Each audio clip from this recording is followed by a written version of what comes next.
ओम शांति। आज 19 नवंबर 2023 के मीठे मीठे बाप दादा के अव्यक्त महावाक्य। रिवाइज 3/4/1996।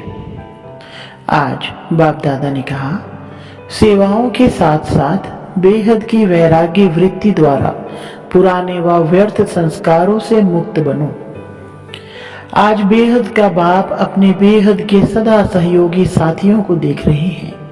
चारों ओर के सदा सहयोगी बच्चे सदा बाप के दिल पर दिल तख्त नशीन निराकार बाप को अपना अकाल तख्त भी नहीं है, लेकिन तुम बच्चों को कितने तख्त हैं। तो बाप दादा तख्त नशीन बच्चों को देख सदा हर्षित रहते हैं। वाह मेरे तख्त नशीन बच्चे, बच्चे बाप को देख खुश होते हैं। आप सभी बाप दादा को देख खुश होते हो, लेकिन बाप दादा कितने बच्चों को देख खुश होते हैं, क्योंकि हर एक बच्चा विशेष आत्मा है। चाहे लास्ट नंबर भी है, लेकिन फिर भी लास्ट होते भी विशेष कोटों में कोई में कोई के लिस्ट में है। इसलिए एक एक बच्चे को देख बाप को ज्यादा खुशी है व आपको है, दोनों को। बाप को कितने बच्चे हैं, जितने बच्चे उतनी खुशी, और आपको सिर्फ डबल खुशी है।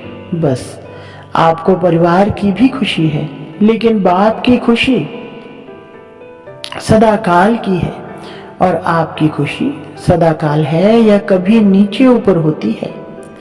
बाप दादा समझते हैं कि ब्राह्मण जीवन का श्वास खुशी है। खुशी नहीं तो ब्राह्मण जीवन नहीं, और अविनाशी खुशी कभी कभी वाली नहीं, परसेंटेज वाली नहीं। खुशी तो खुशी है। आज 50% खुशी है, कल 100% है। तो जीवन का श्वास नीचे ऊपर है ना। बाप दादा ने पहले भी कहा है कि शरीर चला जाए लेकिन खुशी ना जाए।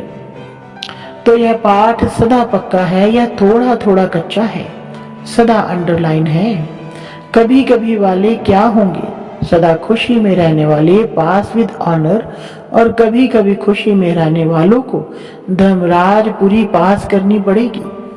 पास विद ऑनर वाले 1 सेकंड में बाप के साथ चले जाएंगे, रुकेंगे नहीं। तो आप सब कौन हो, साथ चलने वाले या रुकने वाले? साथ चलने वाले। ऐसा चार्ट है, क्योंकि विशेष डायमंड जुबली के वर्ष में बाप दादा की हर एक बच्चे के प्रति क्या शुभ आशा है, वह तो जानते हो ना। बाप दादा ने सभी बच्चों का चार्ट देखा।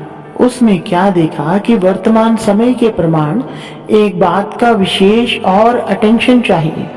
जैसे सेवा में बहुत उमंग उत्साह से आगे बढ़ रहे हो, और डायमंड जुबली में विशेष सेवा का उमंग उत्साह है।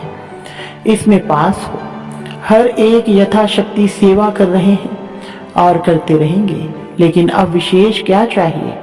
समय समीप है, तो समय की समीपता के अनुसार अब कौन सी लहर होनी चाहिए? वैराग्य की।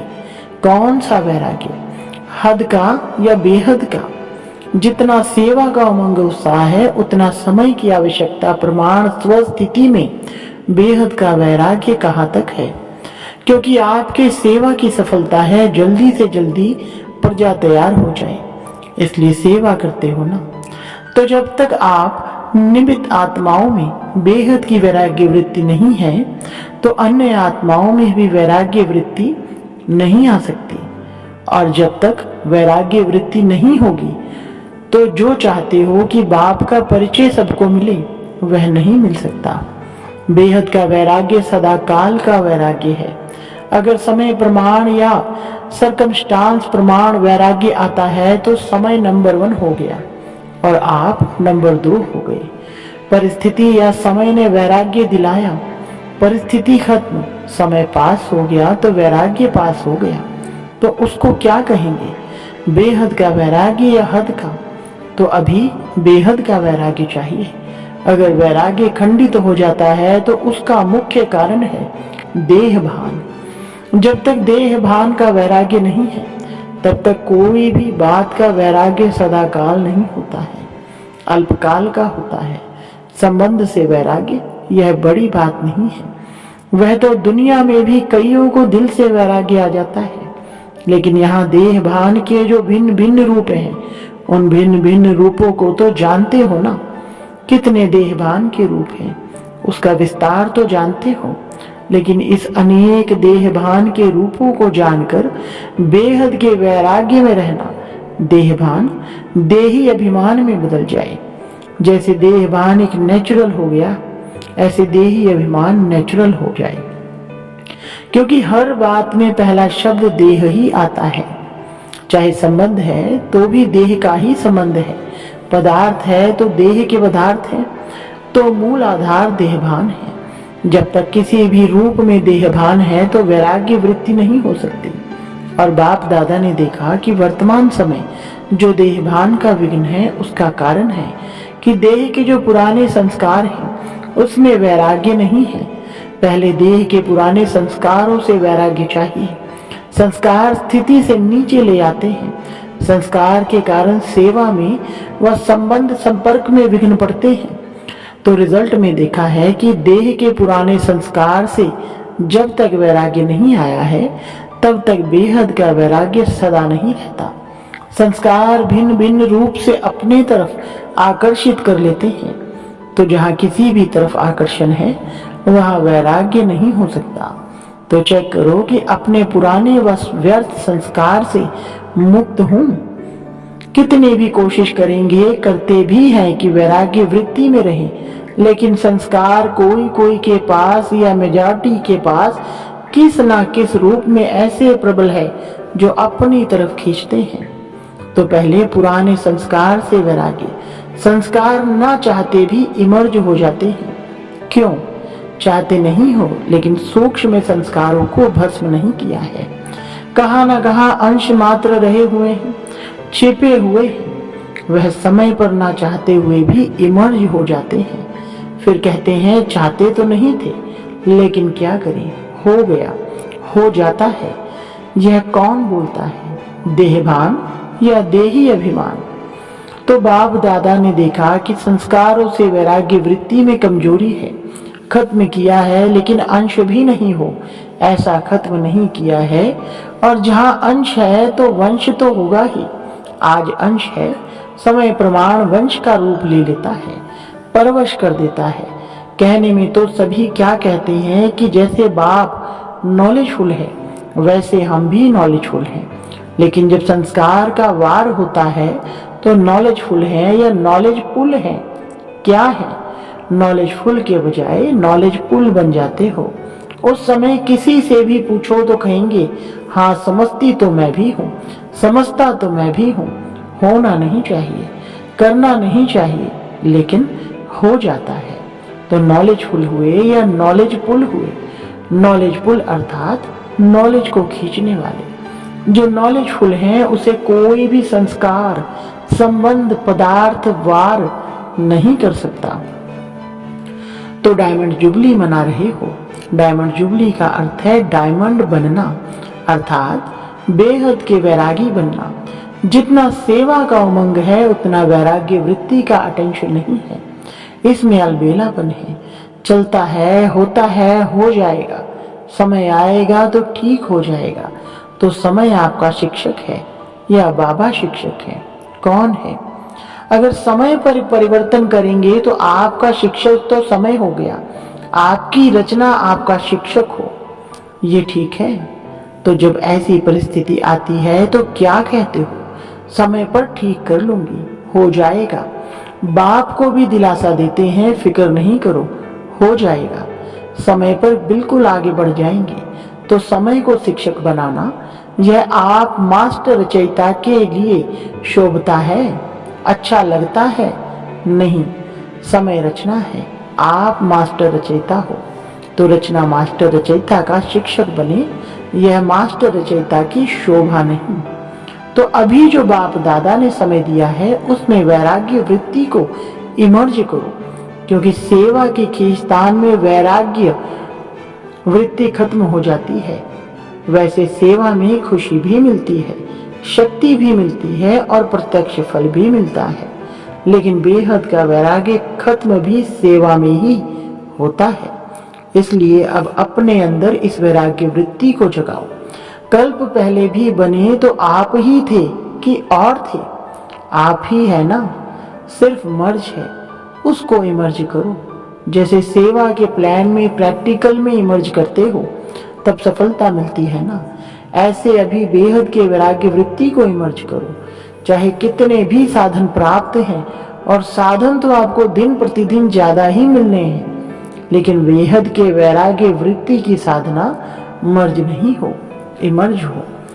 साधन और साधना का बैलेंस, क्योंकि आगे चल करके प्रकृति आपकी दासी होगी, सत्कार मिलेगा, स्वमान मिलेगा, लेकिन सब कुछ होते वैराग्य वृत्ति कम नहीं हो तो बेहद के वैराग्य वृत्ति का वायुमंडल स्वयं में अनुभव करते हो कि सेवा में बिजी हो गए हो। जैसे दुनिया वालों को सेवा का प्रभाव दिखाई देता है ना, ऐसे बेहद के वैराग्य वृत्ति का प्रभाव दिखाई दे।